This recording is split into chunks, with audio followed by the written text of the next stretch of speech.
আপনার মিষ্টি খাইতে মন চাইবো, আর যদি মিষ্টি না খাওয়াই তারি তাইলে কেমনে হয় কন?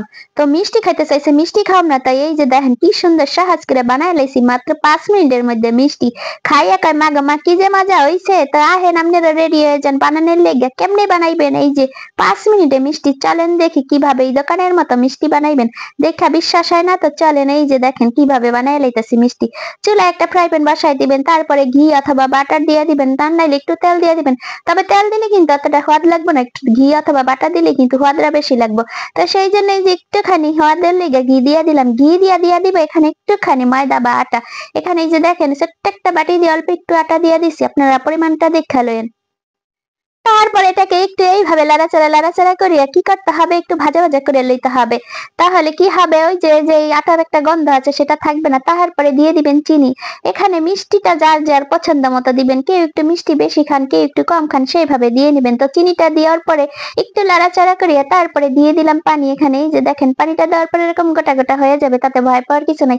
কতক্ষণ চুলার আঁচটা কমায় রেখা তারপরে এইভাবে লাড়াচাড়া করবেন, এই যে স্পেশাল দিয়ে এইভাবে লাড়াচাড়া করলেই দেখবেন যে ওই দলাগুলি ভেঙে গেছে। না বাংলার সমস্যা নেই, আস্তে আস্তে কিন্তু ভেঙে যাবে। তারপরে দিয়ে দিলাম এখানে গুঁড়ো দুধ। আমি এই যে 2 বাটি গুঁড়ো দুধ দিয়ে দিলাম। এখানে 1 কাপ হবে গুঁড়া দুধ। তো যে যেরকম বেশি মিষ্টি বানাইতে চাইবেন দুধের পরিমাণটা সেরকম নিয়ে লইবেন।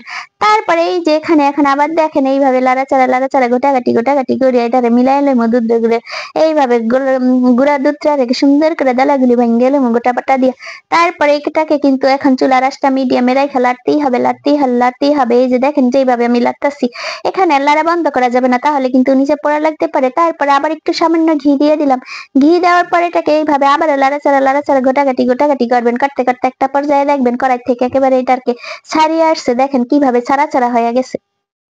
এইভাবে ছাড়িয়া গেলে তখন কি করবেন, এটাকে যদি একটু কালার করতে চান তাহলে 2টা ভাগে ভাগ করে নেবেন।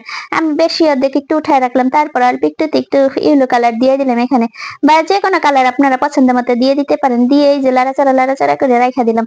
তারপরে যে সাদা অংশটা রাখছিলাম, সাদা ভাগটা, সেখানে একটা পলিথিনের উপরে রাইখা তারপরে এটাকে এইভাবে সমান করে ধরে তারপরে একটা রুটি বেলে নিব সুন্দর করে। একটু পলিথিনে রাইখা নিবেন, তাহলে কিন্তু রুটিটা ভালো হবে, এটা উঠানামা করতে ভালো হবে। তো এই যে দেখেন একটা বেলুনি দিয়ে এখানে এইভাবে বেল্লা এটাকে একটা রুটি বানায় লইব।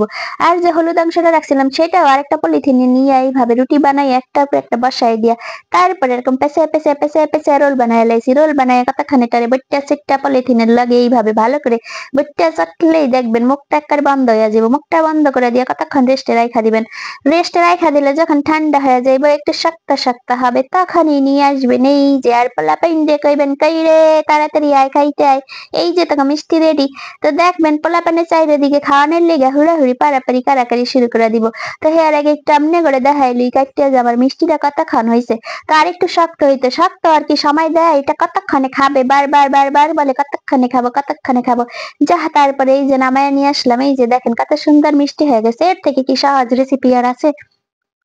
তারপরে এই যে সবাইকে খেতে দিবেন তার আগে একটু এই যে দেখায় নিলাম। ভালো লাগলে অবশ্যই সুন্দর একখান কমেন্ট করবেন, বইনের ভিডিওটা শেয়ার করবেন। এত সুন্দর ভিডিও শেয়ার করি, এত সুন্দর রেসিপি দেই আপনাদেরকে।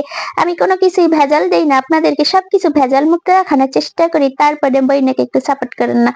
তার সবাই বোনেরা এখন থেকে বেশি বেশি সাপোর্ট করবেন। বোনের নতুন ভিডিও পাওয়ার লেগে চ্যানেলটা সাবস্ক্রাইব করে রাখবেন। তো সবাই ভালো থাকেন, দেখা হবে আগামী ভিডিওতে। থ্যাংকস ফর ওয়াচিং, আল্লাহ হাফেজ।